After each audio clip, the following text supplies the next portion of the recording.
In this video, you're going to learn why cover calls are bad, but also why I love cover calls as a way to generate income from stocks. Hi, I'm Camille Gaines, and I share what I've learned from almost 40 years of personally investing. I've written cover calls for about 10 years now, so I'll share what I've learned about that. And I write at retirecertain.com about cover calls, multiple streams of income, and more.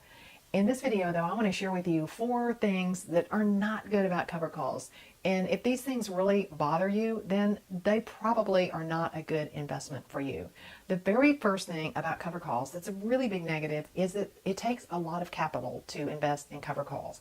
That's because you have to buy what's called the underlying stock. So you have to actually buy 100 shares at least of a security, and it could be an ETF or a stock, but you have to buy that, so you're out all that money. Now, what I mean by it takes a lot of capital is as opposed to something like real estate, that is an investment that you can use leverage. You can put 50% down or 30% down depending on your credit and your net worth, and you can leverage that. You don't have to put 100% of your capital down. Cover calls are very, very capital intensive. So they require a lot of money in order to make a little bit of income every single month. So that's number one, it's just that capital intensity.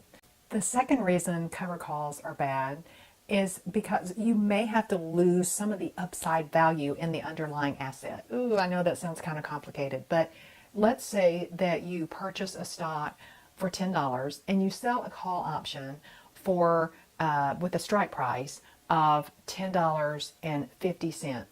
Let's suppose that stock soars up to $11 or $12 before option expiration date, or at option expiration date it is at, say, $11.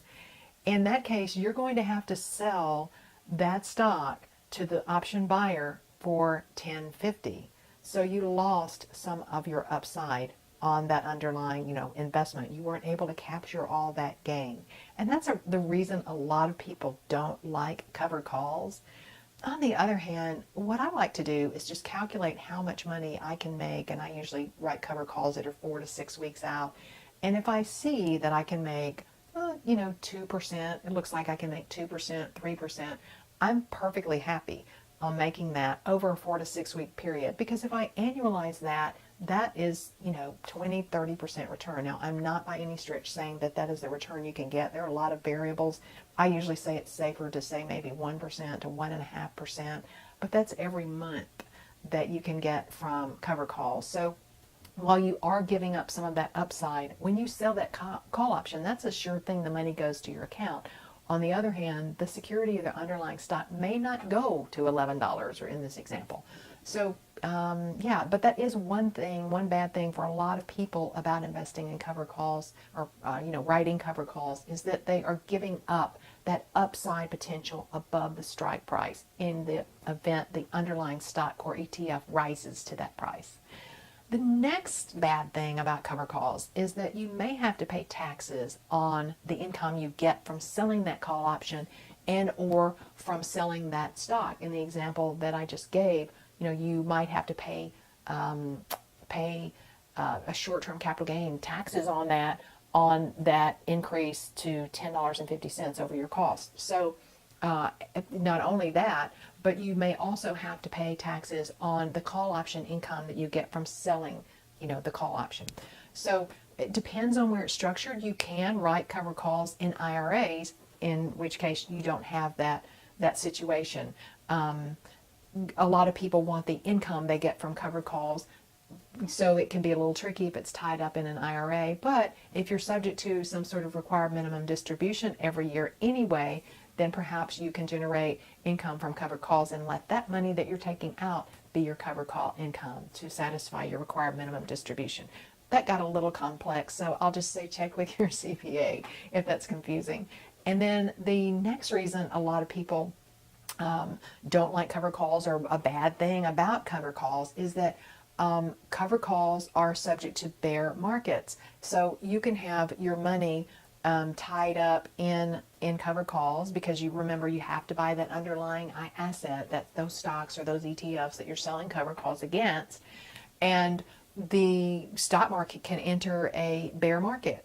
and the value to the kind of bad things can happen. The value of your assets will probably decline along with the rest of the securities, stocks or whatever in the bear market. But also, writing covered calls is a sideways or a bull market strategy. Now, there are workarounds with that. I'm not going to go into them in this video, but as a general rule, a simple cover call strategy works in sideways markets or uptrending stock markets. And so for that reason, you can lose that income source if you are invested in stocks at a higher price, the market declines, and you're unable to sell call options that are near your cost. So that's another problem with cover call strategies. I think the solution to that, I love cover calls. I think the workaround with that is simply to always have some cash on the side that you can invest in stocks when the bear market comes along that can lower your cost.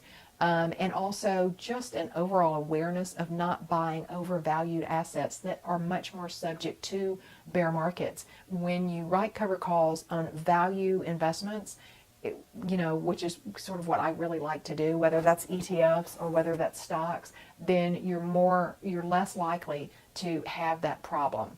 So that's what I wanted to share with you in this video. If you found this information helpful, give me a thumbs up below the video in the corner, subscribe to my channel, and I'll see you at retirecertain.com, where I write about creating multiple income streams, our adventure of doing that ahead of retirement.